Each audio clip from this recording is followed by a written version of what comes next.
I think architects know kind of intuitively um, how thermal bridging works. It's the idea that the heat is short circuiting, and it happens most prominently in winter because that's when the difference in temperature between inside and outside is at its highest level, kind of its most extreme.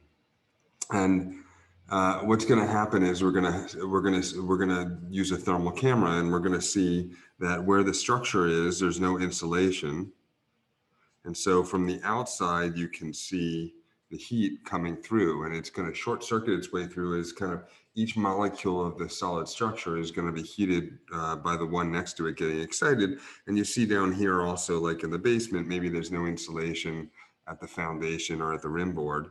And then on the inside, it's kind of the same problem. We can see the cold coming in through that same principle through the solid that's not insulated, the studs or the rafters or the cavities or studs or the rafters or the or joists. There's going to be heat leaving the building and going through. Now, I can recommend this pretty highly. This is called a FLIR One.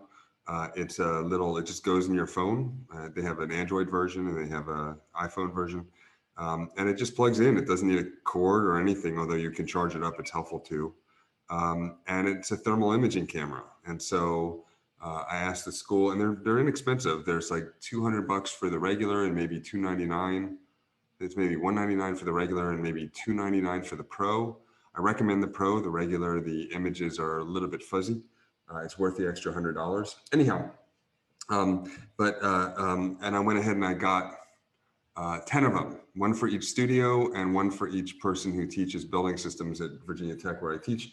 And I teach a class of 135. And so I kind of passed it around, and I didn't know this till today. I was looking through my FLIR photos, and I guess everyone wanted to take like a thermal selfie. So one person after another just kind of took a thermal selfie.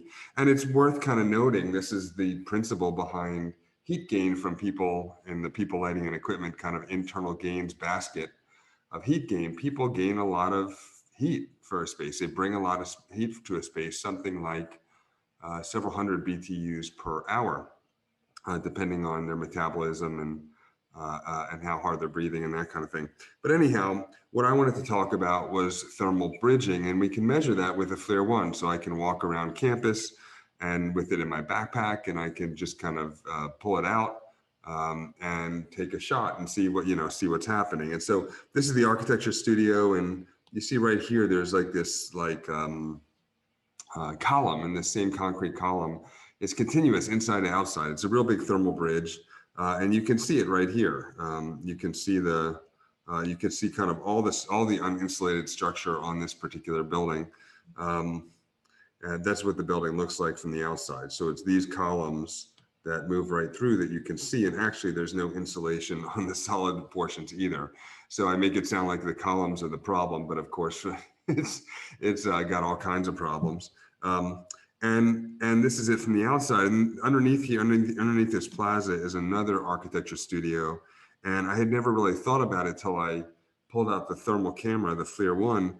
But these things are huge thermal bridges. They're not insulated either, which I didn't realize. So they light up like a Christmas tree right there. And so you can take one of these, and you can bring it to your construction sites or your completed projects, and do kind of a poor man's commissioning. Commissioning, of course, is when you come back to a building after it's completed. Often a commissioning agent is someone who's an independent third party or an expert on, say, commissioning or systems or ducts, but they'll just make sure that the hot water temperature is what we planned on it being, and that the ducts don't leak any more than we planned, and that there's no thermal bridging, like obvious thermal bridging and that kind of thing. And so you can kind of be your own broke-ass commissioning agent and go through, and you can look at your building and see if there's any places where heat is coming through. It works best on cold days. And so you can see there's a lot of heat coming in, not just through the windows, but kind of around the windows, as you might imagine. But this building's not so bad. There's nothing dramatic. You can see the structure in the building, but that's probably not too bad. It's hard to tell. all of these, not just the cheap $200 ones, but even the $18,000 cameras really aren't great at telling you exactly how much, what the scale is. Like, in other words, it always seems to readjust the scale of the colors depending on the difference. So if there's a big difference between one area and another, it'll kind of tone it down. And if there's a small difference between the most heat and the least heat coming through a space, it'll kind of crank it up so you can see where things are coming from. It's not super helpful in my experience to measure how much heat's being lost. But if you want to see what the weakest link is, they're great. So this brings us back to here, which is, these are two houses in my neighborhood. I took these photos last week or 2 weeks ago. And I took them within a few minutes of each other, or maybe I took one day and one the next. On this house on the left, you see that the snow is left at the rafters. And in this house on the right, you see that the snow is left, remains on the snow remains on the space in between, the gaps in between the rafters. And my question is, why? Why would that be? And the answer is that the one on the right, and pat yourself in the back if you got this, so one on the right has a heated occupiable attic. And the one on the left has a ventilated attic where the insulation is at the joist, not the rafters. So the one on the left, well, here's the one on the right. This is that occupied attic. It's an atrocious color carpet, but it's actually the best space in the house. And you see there are these kind of insulated areas, knee walls, and the way we deal with a space like that is what we're going to do is we're going to run the insulation and we're going to run it up and over, or all the, up a knee wall here, or we're going to just kind of run it all the way down and over. And when we do that, we also want to keep the roof cold. So we want to keep the space here warm, but we want to keep this cavity in here cold. Now, why would that be? Why on earth would we want to keep that cold? Go ahead and give yourself about 10 seconds to actually answer that aloud. Even if someone can hear you, go ahead and make them think you're crazy.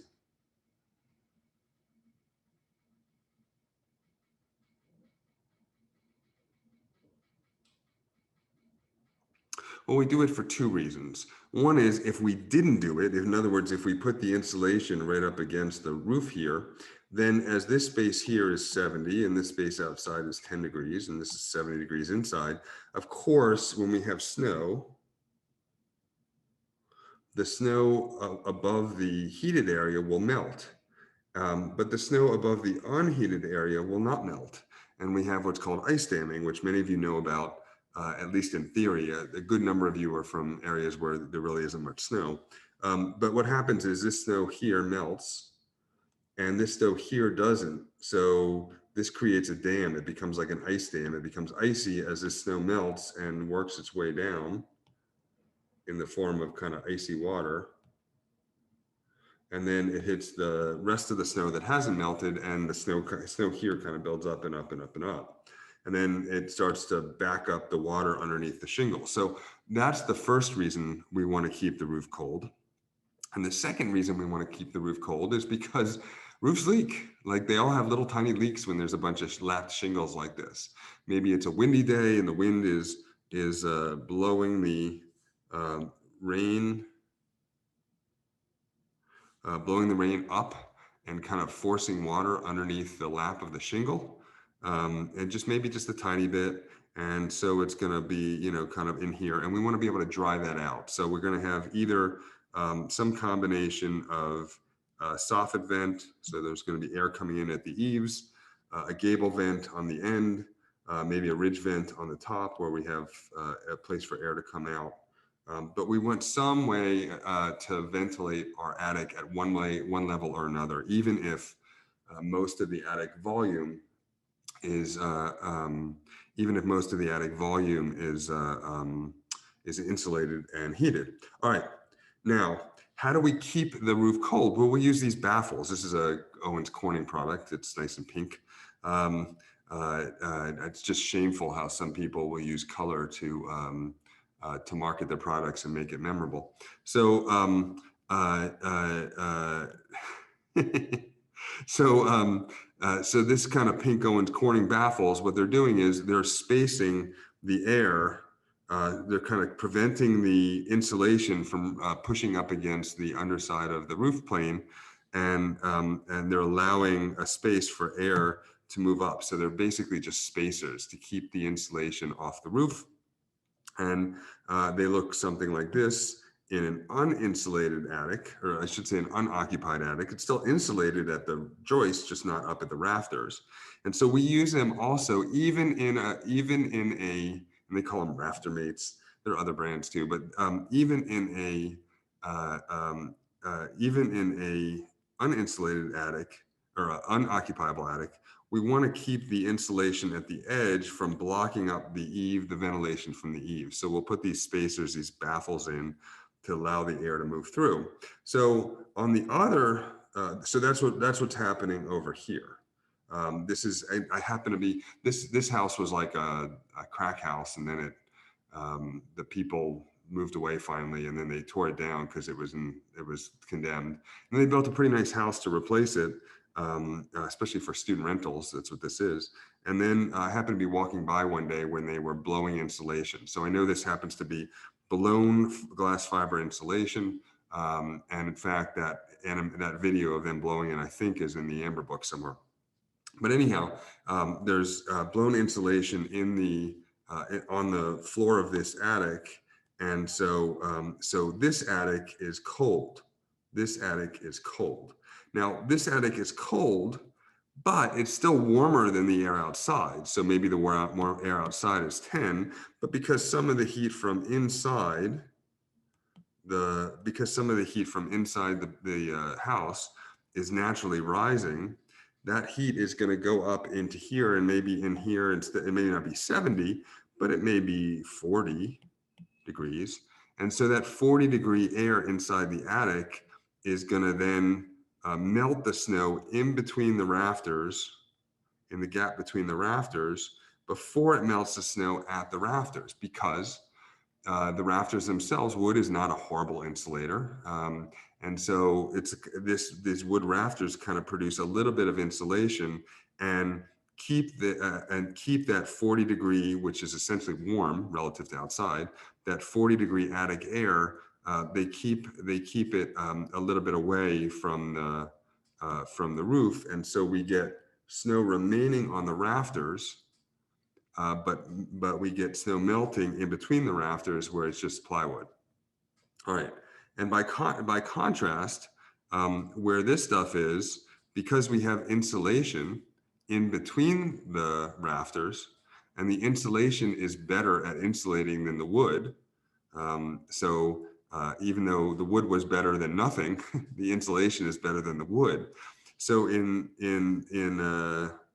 this case, we have insulation between the rafters, and that's going to do better than the rafters. So the heat is going to short circuit. It's going to thermally bridge across the rafters more quickly than the insulation between the rafters, and it's going to melt. It's going to melt the area. It's going to melt the area at the rafters, but the area between the rafters is going to be kept a little bit colder because of the cold roof, because the air coming through on the baffles. All right, and this is what an attic might look like if it had insulation on the bottom. And so you see, there's just not a lot of insulation. There's not a lot of insulation here, but there's really not a lot of insulation in here. All right. So I'm going to do the chat question, one of the chat questions anyway, or two of them. I'm going to do them normally, as you know, if you've been around, I tackle the chat questions somewhere after we do the content of our, this week's 40 minutes of competence. But in part because this week's 40 minutes of competence is somewhat of a kind of a continuation of the thermal discussion last week, and somewhat because I think it's a pretty good question that I tried to answer in the answer portion last time, but I wasn't satisfied with the answer, not because I thought it was bad, but because it's easy for me to just describe it to you, but it's much more important for you to actually do it. So get your pencil sharp, and get yourself in a good mindset where you're actually going to kind of tackle the problem.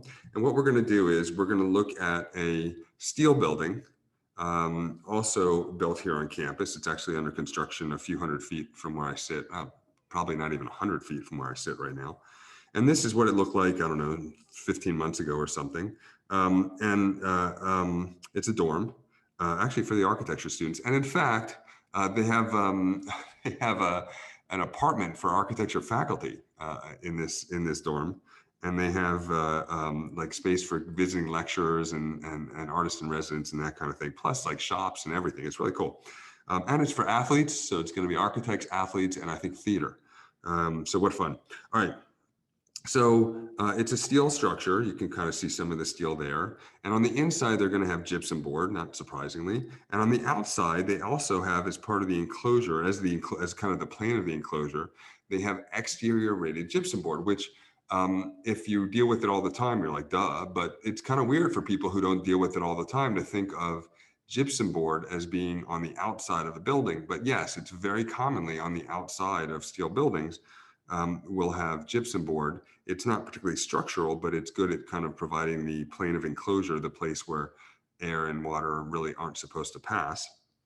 And then outboard of that, we have a outboard of the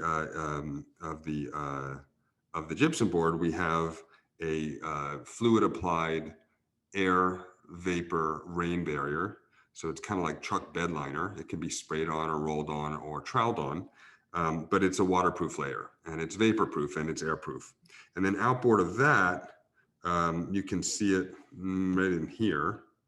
We have, and right here, we have rigid styrofoam insulation, specifically extruded polystyrene, which is pretty good and continuous. And then outboard of that, we have an airspace. And outboard of the airspace, we have our stone, what we call here hokey stone. All right, so let's go over this bit by bit. We have our interior gypsum board on here, and you see that has an R value of 0.5. We have our airspace because we're actually not going to put insulation in this case in between the studs, in between the metal studs. So it's an airspace. Now, airspaces provide their own modicum of insulative value. So in this case, it's R1, and that's right, in between the studs in here. And then we have our exterior rated gypsum board. That's the purple stuff I just showed you, and that's our enclosure. So that's there. And then we have point A. And so point A is kind of right on the outside of that exterior rated gypsum board. And then we have insulation at 3 inches thick. So that's our green extruded polystyrene rigid styrofoam insulation. And we're given that our insulation resistivity is R5 per inch. Then there's an airspace, and then we have our stone. Then we have our stone. And we're given, and that's going to be down here. I won't draw it all, but it's going to kind of continue on up. And our stone is 8 inches thick, and our resistivity for stone is 0.08 inch, per inch. The inside temperature inside is 69 degrees, and the outside temperature is 19 degrees. And for those of you who were around last week, you know why the outside temperature is 19 degrees. That's what the outside design temperature is for this region. All right. So if you don't know what exterior rated gypsum board looks like, it looks like this. Looks like gypsum board. It's just sometimes purple or green, but other than that, it looks like gypsum board. And it just can handle a little more moisture than one would think. And so if I drew it, which I did, as a detail section, it looks something like this, where this is R5, this airspace is R1, this gypsum board is R 0.5, that should be 0.5. Our insulation is 3 inches at R5. per inch. Then we have another airspace at, our other airspace is at, you can start working on it. I'm just going to leave this up. You can start. Our other airspace is R1. Because what we want to find out is what is the temperature at point A? That's what our question is. What's the temperature at point A? And then our stone is 8 inches at R 0.08 per inch. So inside is 19 degrees and outside is 69 degrees. So I will give you 6 minutes to figure this out, but what is the temperature at point A? Please do not write in the chat when you get an answer. You can write in the chat, just don't hit enter. That way you have the satisfaction of knowing that you got it right without giving it away to someone who doesn't want to see it. Oh, yep, thank you. Inside is 69 degrees and outside is 19 degrees. Good catch. All right, so let's figure it out. Now, this is the way, if you see a question like this is the way I think is probably the quickest, safest way to do it, where you won't screw it up and you won't have to think too much about how you're going to do it. So start from the inside and go to the outside. So on the inside, we know that it is 69 degrees. And then going towards the outside, we have our gypsum board. And our gypsum board has an R value of 0.5. Then we have our airspace, and that has an R value of 1. And then we have our exterior rated gypsum board, and that has a R value of 0.5. And then we have point A. We'll just kind of make a line here. And then continuing outboard from point A, we have our insulation. Now, what's our insulation? It's just what you think it would be. It's 3 inches times R5 per inch is going to give us R15. And then outboard of that, we have our other airspace where our drainage capillary break plane is, and that's going to be 1, an R value of 1. And then we have our stone, 8 inches. And our 8 inches of stone, 8 inches at 0.08 has a total R value of 0.64. I think it's a little crazy to go to the 100th when we have our insulation is approximately 15 and everything else is to the 10th. So I'm just going to say 0.6. And so what we can do is we can add up everything inside point A. So 0.5, 1, and 0.5. And we get a total R value of 2 inboard of point A. And then we can add up everything outside of point A, which is 15 plus 1 is 16 plus 0.6 is 16.6. Now, as always, don't just look at these as numbers. These are real things. It's cold outside. It's warm inside. In fact, let me put that to 19 degrees. And so we want to find out what that really means. And what it means is that at first approximation, the insulation is almost all of it. Of the 18.6 R value in total of this pretty complex assembly, 15 of it is the insulation. So a tiny bit more insulation will do a lot more than a lot more rock, a lot more stone, or a lot more of almost anything else. So really it's all about the insulation. If you want to make your building have a higher R value, you can do it. By the way, if you typed your answer in, you can go ahead and hit return. All right, so then we have a total between these two of 18.6.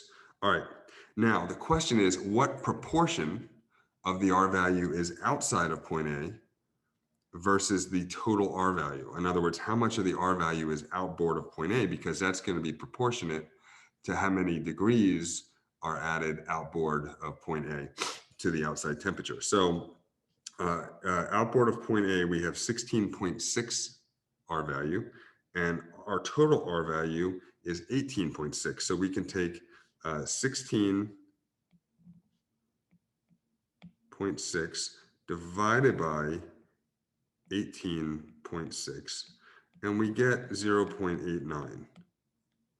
Now, what does that mean? Again, that's not just numbers. 0.89 means that about 90% of the insulative value of this wall assembly is found on this side. And that's because of this 3 inches here.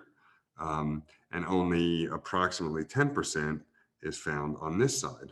So what does that mean? That means we can look at the delta T, the difference between the 69 degrees inside and the 19 degrees outside.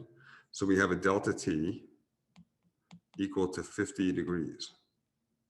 And so 89% of 50 degrees, that's how much warmer this point here is, point A, relative to out here.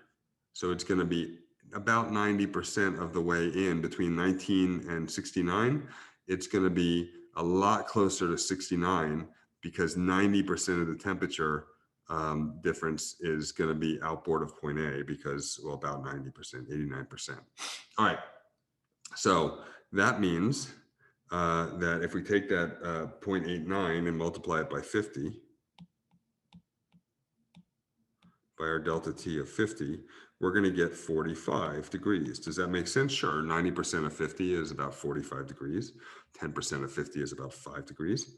And so we can add 45 degrees to the original 19 degrees outside, and we get 64 degrees. Now, if you got 63.6, that's fine. If you got 63, that's fine. The exam understands. So don't freak out about it. The exam knows that you're going to round differently, and there are correct answers that are kind of buried in their in their kind of behind the scenes code. Is a range. It's going to have a range. So if it asked you and you put 63.6 or 63 or 64, it should all work out. All right. So it's 64 degrees at point A, 64. And of course, again, that's just not a number. That means it's almost the same at point A at 64 as it is inside the building. And that's going to come into play in a little bit. All right. Now let's continue.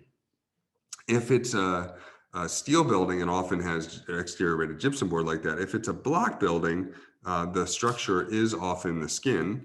And so the concrete block will be here in this case. And then the insulation will be again outboard of that.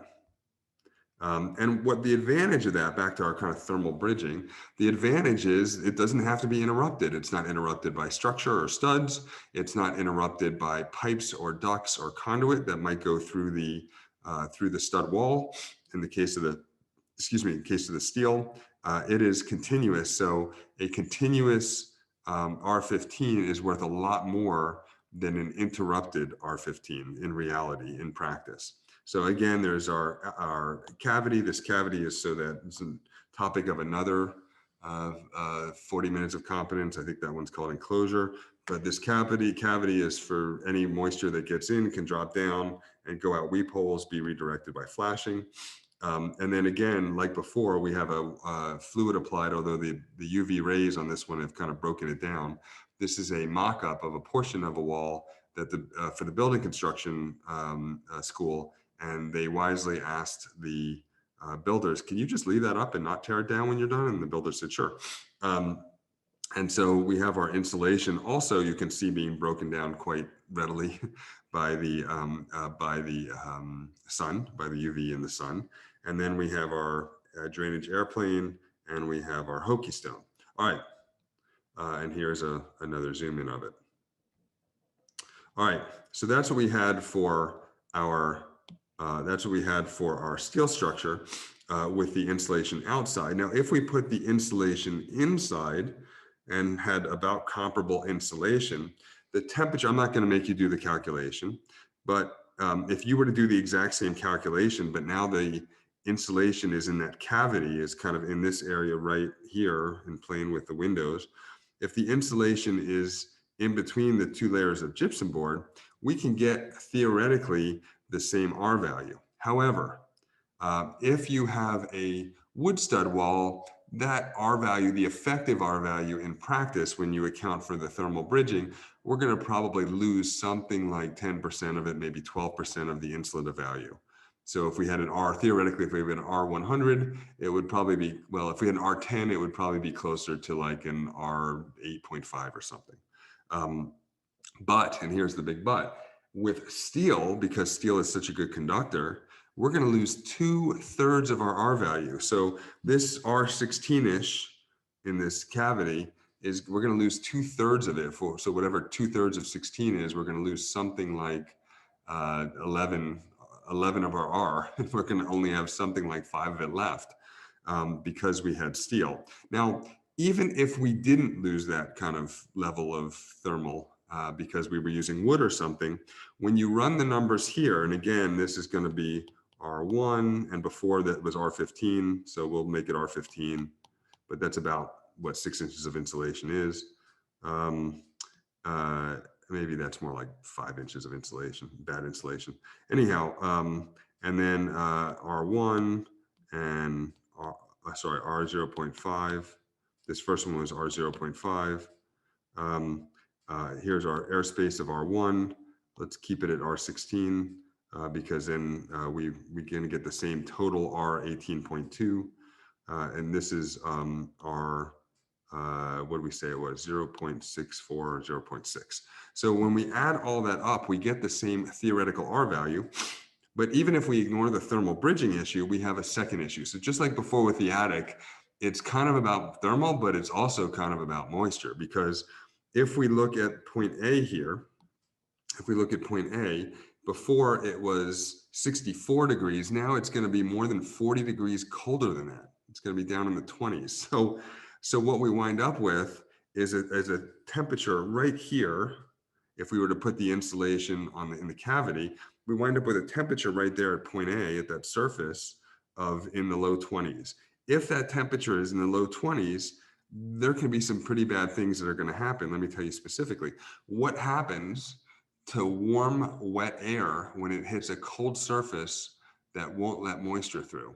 Take 4 seconds and answer it. Don't type it in. Or, you know what? Go ahead and type it in if you know.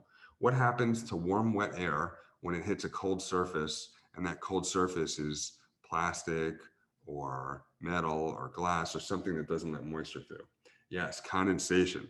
So what you're going to wind up with, if the air inside is 69 degrees and it's moist in there because people were taking a shower in the dorm, that warm, moist air is going to work its way through, and there is no way to make it totally airtight.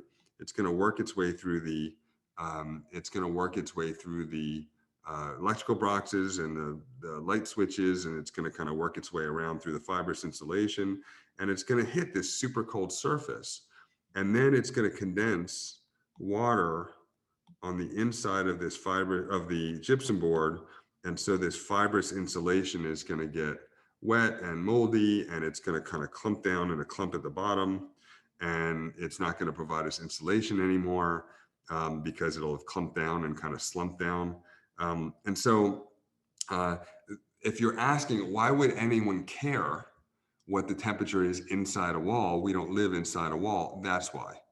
That's why we care what the temperature is inside of a wall, because if we have the insulation inboard of a vapor impermeable layer, then oftentimes it's going to be, there's a threat of condensation on the inside of that.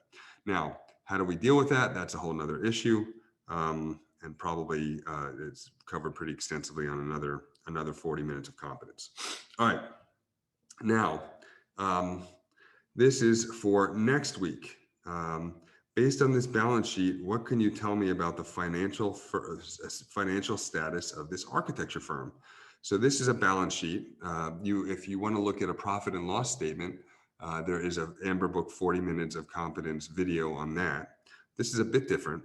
This is a balance sheet, and the question is, what does this mean? Now, what I'm doing right now is sending you in the chat a link so you can get the PDF of this balance sheet, or you can take your phone and just take a screenshot with your phone, or you can take a screenshot, of course, with your computer, or you can wait and till you get our email, and our email will have the link. If you're not on our email list, it's firms@amber-book.com. So shoot us an email and say, I want to be on the email list, and we'll get you on the email list. So there was also a question this week about what a firm license costs. So the way the Amber Book works, a firm license is everyone in the firm can start studying whenever they want. You don't have to figure out who has who has ownership of the seat tonight, and you have to be done with it because someone else in your firm wants it. We tried that, but we didn't like it because we want to get as many people licensed as possible. That's our mission. And it just seemed weird to tell people they couldn't study who were ready to study. So once you're on board, you're on board. It's an all-you-can-eat model, and it's based on how big the firm is. And it's built into the cost of the firm license that only a tiny portion of the firm is going to be studying at any given time. So today, someone called me and said, how much is a firm license? And I said, how big's your firm? And they said their firm was 45 people. And I said, great, that's $1,800 per year. And they said, can you explain that to me? And I said, well, how many people do you have studying? And she said, between 8 and 12 people are studying right now. And I said, okay, let's take 10. And we take 10 people studying, and they get access to it for 12 months. And they have 6 exams. So it works out to be $2.50 per person, per exam, per month, to have access for everyone in that particular case. And that's pretty typical. It usually works out to be somewhere between $1.50 and $4, depending on how many people are studying for a firm, in a given firm, whether that firm skews young or skews old. So if you're interested, you can go to amberbook.com. You can click on firm licenses at the top. You can see that we have something like 150, maybe 175 firms that have already signed up, firms like Perkins Eastman and Perkins and Will and AECOM and Studios and WGA and HGA and I don't know, all big firms, small firms, critical design practices, more kind of commodity design practices. We got all kinds of firms. So you can show that to your boss, show these numbers to your boss, and you can get access to the Amber Book pretty inexpensively. Michael, why do you offer it so inexpensively to firms? Even though $1,800 sounds like a lot, when you break it down per person, per month, per exam, it's pretty cheap. Well, my hope is that people will like it and they'll keep it next year and the year after. So in my mind, 1,800 isn't 1,800. It's 1,800 a year as new people get hired and the firm kind of grows. We want to grow with you. I have a quick question, Michael. Sure. What about when, I know we usually talk about when cold gets in. Well, really quick before I say this question, I just want to say thank you for your videos because they're so helpful. And I've been emailing with you, and I just wanted to make sure that it didn't come off like I wasn't very thankful, because I really like them and I've enjoyed them so much. And I wish I could pay for a never-ending subscription, but that's not the case. But anyways, so we always talk about how cold gets into buildings. What about heat? Like, what would be areas that heat would get into buildings? Right. So heat, I am so glad you asked that, Louisa. All right. So heat getting into a building is a little bit more complex than heat leaving a building. And the reason is because we're generally going to be sizing things for maybe not the worst case scenario, but basically we're sizing it for nighttime. Right now here where I am, there's snow on the ground. It snowed last night. It's going to snow 8 inches in a couple days. It's wind chill this morning was 15. Let's say right now it's like, 20 degrees or something like that outside. Maybe it's 25. And it's nighttime, so there's no sun coming in. And I'm the only one in this building. So there's not a lot of heat from me or computers or lighting or equipment. It's pretty much just me. And because I'm completely paranoid about the virus, I have blocked off all the vents. so there's well, anyhow, that's a whole nother story. All right. So what we have for a building like this in the winter is we have the conduction through the wall, the conduction through the roof, and we have the convection, which is heat transfer through air. And so we're bringing in the case of this big building, we're bringing in air mechanically through the mechanical system. So we're bringing in, right now, that building, if it were open, is bringing in 20-degree air from outside just so it doesn't get stinky in there. And so bringing in 20-degree air makes it lose heat in the same way that heat going through the skin loses heat. So we're going to add up all the BTUs per hour for conduction, including the windows and the walls and the roof. And we're going to add up all the BTUs per hour that we lose through convection, including the ventilation that we're intentionally bringing in, plus a tiny bit of air leaks that's coming in as well. It's enough to matter. And we're going to add that all together, and we're going to get some number of BTUs like we did last week, and we're going to figure out how many BTUs we're losing. But for summertime, we also have conduction. So through the roof, through the wall, and through the windows. We also have convection from ventilation, but and from infiltration coming in through the skin. But we have these other factors. And that's why I think the exam doesn't like to ask a lot about heat gain, because it's hard to do in a 2-minute question or even a 4-minute question. Like, it's just hard to ask about all these things, because the things we have to consider are significantly more complex, because we also have humidity. And it sounds weird, but Luisa, where do you live? Sorry, I was muted. I live in Brooklyn. So you say you live in Texas? Oh, no, Brooklyn, New York. Alabama? Mississippi? Yeah. Yeah, I'm purposely pretending like you can answer Mississippi, because I'm trying to so it certainly gets humid in Brooklyn. Well, we'll say it's Mississippi, okay? That's what I heard. So okay. it would not be unusual, even in a place like Oklahoma, or maybe east of Oklahoma, even in a place like North Carolina, it would not be unusual for an air conditioning system to actually work harder removing the humidity. So actually taking the moisture out, the drip, drip, drip that comes out of the air conditioning system. It may actually be more heat and humidity than there is heat in the actual air temperature. Now, this is a crazy idea that humidity is heat, but humidity is heat. And in the summertime, we're going to be taking humidity out of the air.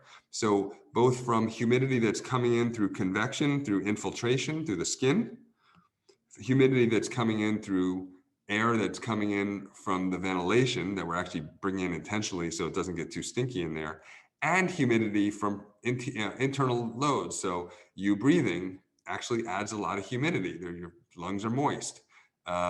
You showering, you making coffee, you boiling pasta, the things that we do inside buildings, and just us being inside buildings, adds a significant and non-negligible, sometimes a huge amount of heat. Could be easily a third of the heat of the total heat gain in the building could be coming from humidity from us in our showering and our ventilation and our infiltration. So there's that. Then there's radiant heat gain through the window, through the transparent portions. So windows, skylights. So the sun is, so just in the same way we're planning on it being nighttime and cold in the winter, in the summer, if we're trying to figure out how big our air conditioner needs to be, we need to assume a near worst case scenario, which means it's sunny out and there's sun and it's humid, but there's sun beating down on the window, and that sun is coming in, and that sun is huge. In fact, in every peak load condition in just about every building, just about everywhere, the radiant energy from the sun coming through the window is the dominant factor in determining how much heat gain is coming in our building. Then we also have to count the latent gains, which means the fact that I'm warming up the air. I have something like 300 BTUs per hour that I'm kicking out myself, just me. And so there's how many people on this call?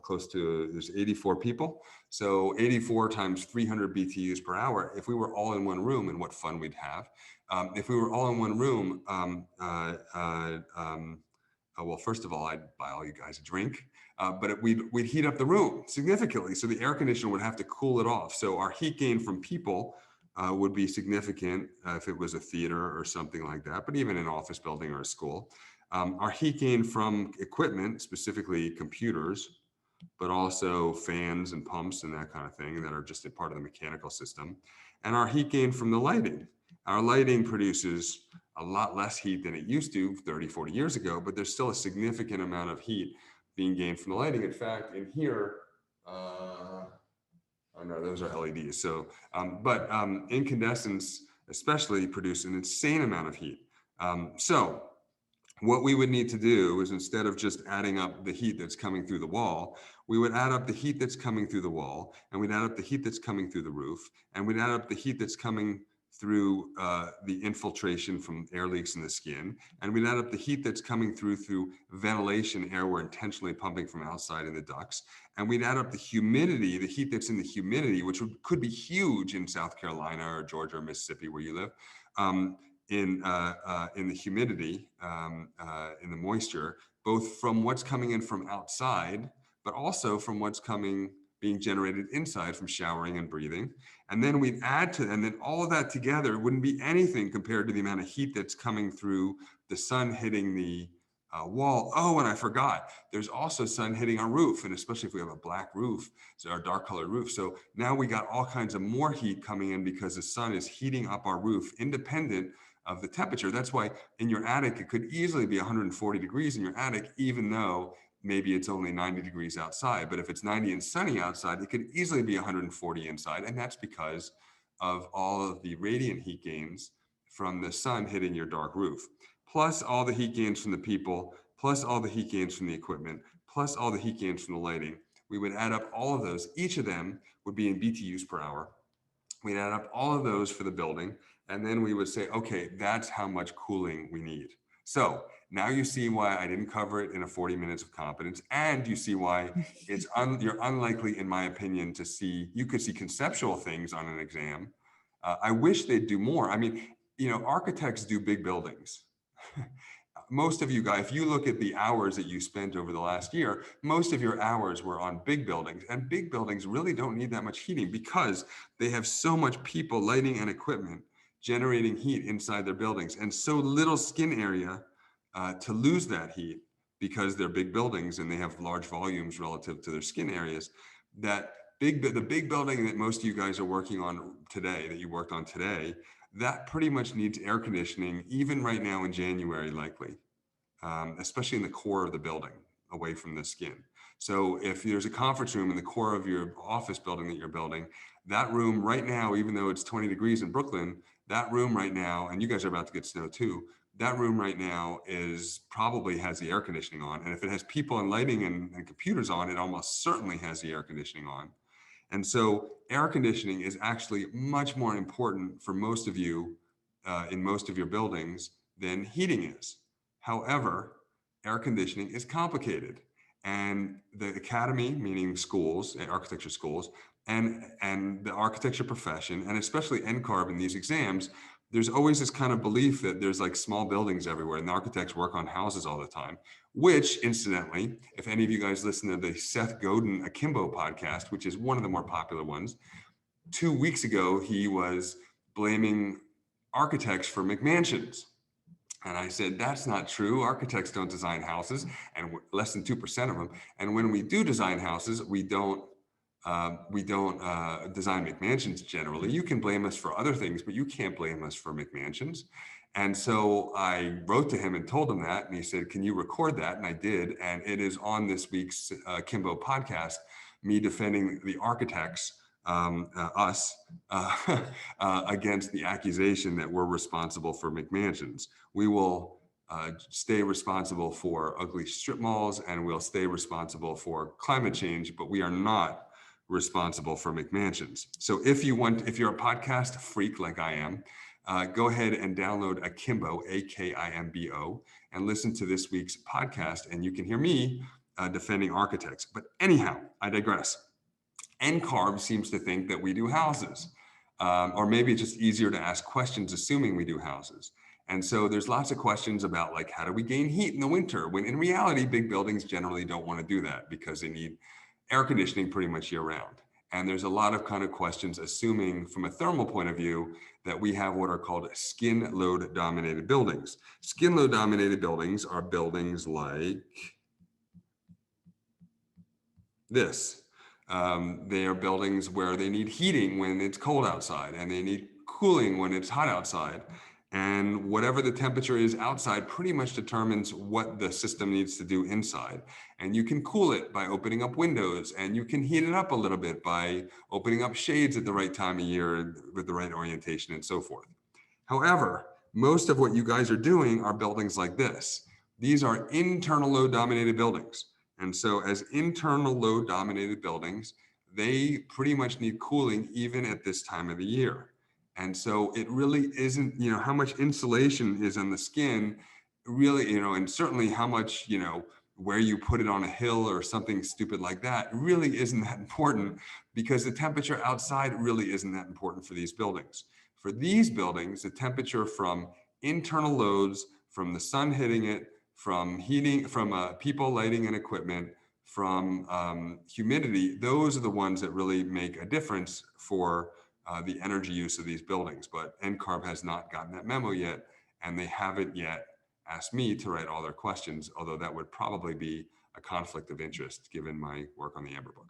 All right, Louisa, you stepped in it there. You had no idea you were going to get me. That's fine. Thank you so much. Okay. I have time for one more question because I went on and on.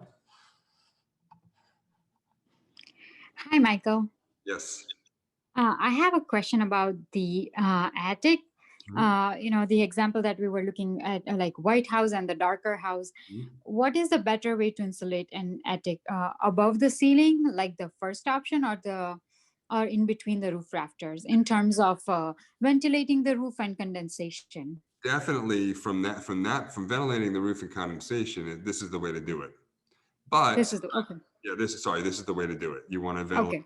You want to have you want to have a ventilated attic, basically a cold attic, or in the winter, in the summer, a cold attic in the winter and a warm attic in the summer. You want it to be outside the thermal envelope, because then you can keep it dry. But sometimes you have a big steep roof and you want a third floor and you want some skylights and you want to put a cool space in there. And so if you want to occupy the attic, then obviously that answer changes significantly. Yes. But I am a huge fan of this kind of attic. In large part because heat rises. And so with this kind of attic, you can just get way more insulation. In fact, you can almost get infinity insulation. And because heat rises, as I mentioned in last week's episode, just adding more inches of insulation in the attic is the least sexy but most effective way to save energy, or one of them, in a mixed or especially a cold climate. And do you suggest like loose insulation like this, or like insulation boards are better? That's a good question. So generally, I am all for, this is one of those places, since no one's going to see it, I'm all for having the best insulation, not per inch, but the best insulation per dollar. So I would rather, because in the attic, who cares if it's more inches, as long as it's cheap.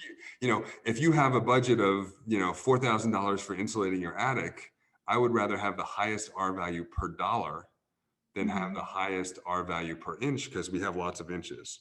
So the highest R value per dollar is not surprisingly the one you see the most, which is glass fiber. So fiberglass. People also like cellulose. Cellulose is just chopped up wood pulp with like a borate added to it to make it more fire resistant. And it's recycled and it's not itchy. And again, in an attic, you can pile it up. It's not that expensive either. It's a little bit more expensive than glass fiber. People also like mineral wool, which is fibrous. And the advantage of mineral wool is it does really well with moisture. So if there ever was a leak or something, it doesn't ruin it the way it kind of does cellulose, and sort of kind of does glass fiber. But that's more expensive. That may be 50% more expensive per R value. And then more expensive still is this rigid insulation that we saw, this stuff right in here. That stuff is much more R value per inch, but it's much less expensive overall. But you can see why we would want to use it if we have a spot like this, right? Because we want the most R value per inch Also, it's waterproof. But we want the most R value per inch because we just don't have that many inches. Because we have to clip on the stone, the hokey stone, to the backup wall. So we don't want to do that over 15 inches. So in situations like that, this is generally what's done. And so outboard, it's generally XPS is extruded polystyrene for buildings that you care about. That seems to be the one that people are using for walls. And a lot of times polyisosanurate seems to be the one that people are using for roofs who know what they're doing. So that's where I would start. Thank you so much. No problem. Polyisosanurate is like this, but it's more fireproof.